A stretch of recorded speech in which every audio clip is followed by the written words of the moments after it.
education. The worldwide accessibility of information may lead to profound changes. The whole educational system will have to be adapted. In addition to basic training, from nursery school to university, more and more importance will have to be given to what might call continuing training, lifelong, regular updating, so as to provide the flexibility required for coping with these rapid changes which we see all the time. So I think, especially at universities, and this is coming up, but it should be developing faster, the possibility for people to, first of all, if they're employed at a company, to get the right every so and so many years to go back to university. Let's say to Reliance, 7 years at Reliance, you get 6 months or 1 year off to go back to university to train yourself. And then you come back and they keep your job, of course. They are not thrown out, they keep your job. That should be part of it.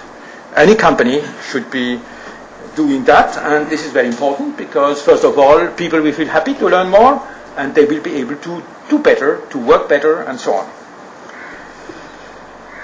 Finally, a very actual issue concerns the situation of scientists with respect to ethics. It is my own strong opinion, and I guess I'm not the only one, that scientists has, first of all, general responsibility to truth, what is correct, what is right. And only thereafter is there responsibility to the society or to the world. This is something which may be shocking somewhat, but I think the first thing is that we have to know. Knowledge is very important. We cannot give it back. Knowledge is something we acquire. And ethics is also something which changes with time, with location, with knowledge. In some countries, in some periods of history, ethics were very different. What is the basis of ethics? That something could be a long discussion. My personal opinion is that it is, first of all, has to do with knowledge, with rational approach. But what is clear is that the scientist the first responsibility is to try to know. And then we have to see how this can be implemented in society. Pursuit of knowledge and truth supersedes present consideration of what nature, life, or the world are or should be. Our own vision can only be a narrow one. Ethical evaluation and rules of justice have changed and will change over time and have to adapt. Law is made for man, not man for law. Some think that it is being arrogant to try to modify nature. Arrogance is to claim that we are perfect as we are, with all the caution that one must exercise, and despite the risks that will be encountered, carefully pondering each step, mankind must and will continue along its path. We have no right to switch off the lights of the future. These perspectives for science and the future of science for our future has already been expressed in very fitting terms by somebody who has already been mentioned earlier on, Leonardo da Vinci. When he wrote this fantastic sentence, where nature finishes to produce its own species.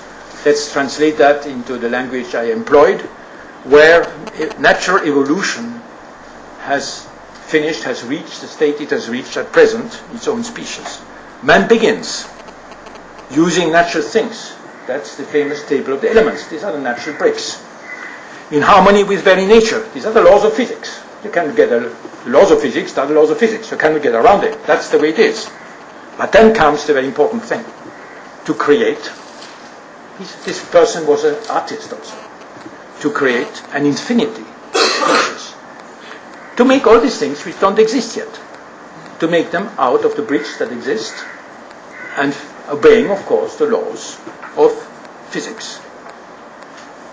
This means also that all this diversity, which is not made yet, but which is potentially waiting to be made, thanks to science, we'll be able to create it. The future is in our hands. The past is here. Okay? Here's the present. Is this the future? I don't know.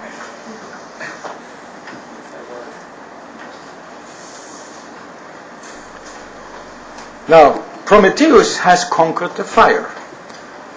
We cannot give it back. Prometheus took the fire from the gods and gave it to mankind, which made mankind much more powerful than gods. We cannot give it back. Knowledge is something you cannot give back. Impossible. You know, you know. So the only solution is to stop knowing. That's what some people would like. But if you know, that's it. We have to live with it. From the tree of knowledge to the control of destiny. But we have to be careful. Here again, Homo sapiens. And here, something very Indian, coming from a temple. What next? It's not an Indian lady, it's another lady pulling up her pullover. What's going to happen? Who wants to guess?